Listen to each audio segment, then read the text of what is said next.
The Torah is the 5 books of Moses, and it's the source and base of the Jewish tradition, revealed to Moses on Mount Sinai by God. And we're the people of the book, so this is the book.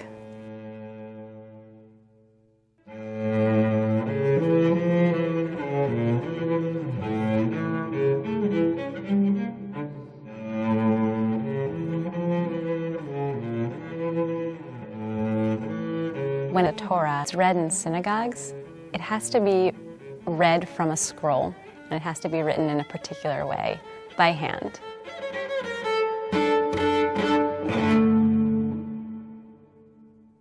My name is Julie Seltzer, and I'm currently working as a scribe, a soferet in Hebrew, which means that I write sacred writings. My role in this exhibit is to write a Torah that will be used in synagogues and in communities that are in need of a Torah. I'm a new scribe. This will be my first complete Torah. It's a science. It's a science that I'm still learning. Traditionally, you go to a school and you learn how to be a scribe as a student of scribing. But as a woman, these schools were not open to me. So in the beginning of my process, I looked online and I taught myself some of the basics. And then eventually I found a teacher. And from there, that's when I really started learning the craft and how to properly form the letters. And it's also when I began learning the laws associated with scribing.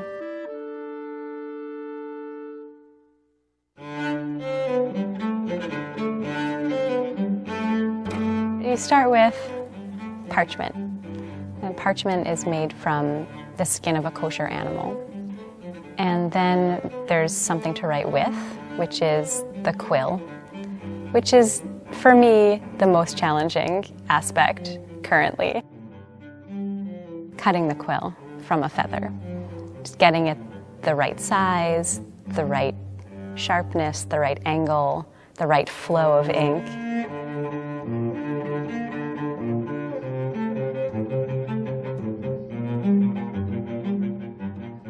Before starting a project, and often during a project, it's traditional to go to a mikveh, a ritual bath, which is really for spiritual elevation. And also before you begin the project, you have to state an intention out loud, that you're doing this writing for the sake of the sanctity of what it is that you're writing.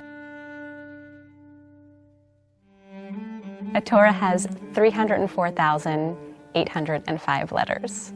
Not one more, not one less, or else the entire thing is invalid.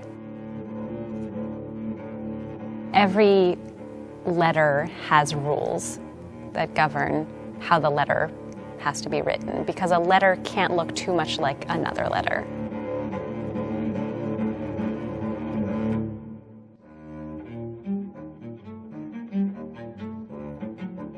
If you look at a Torah closely, there are score lines. At the top of each line, there's an indentation, and it keeps the line straight. Another interesting rule is that there can't be a barrier between the hand and the Torah. I can't wear gloves that cover my hands. Another rule is that you can't write from memory. So even if I chanted this particular section at my bat mitzvah and I know it by heart, I still have to look at the written text, and I have to say each word out loud before I write it. I have the photocopy of the tikkun, so I underline each line that I write so I can follow where I am exactly. If my eye goes to the wrong place, I know where I am, It makes it easier to not make mistakes.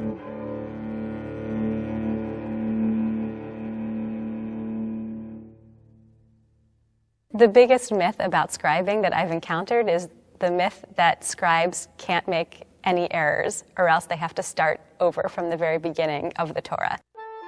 If and when I make a mistake, if I catch it right then and there, I try to remove as much ink as I can, because it will be easier to scrape off.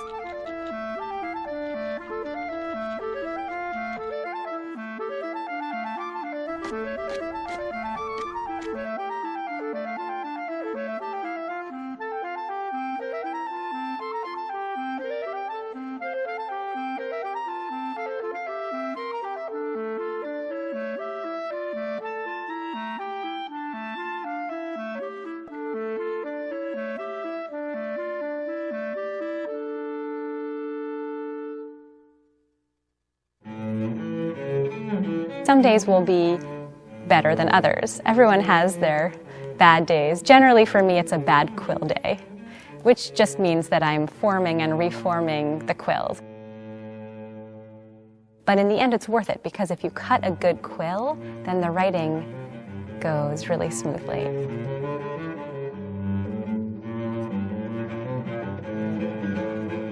Sometimes I'm in the story, and I'm experiencing the story as I'm writing it, if it's more of a narrative section.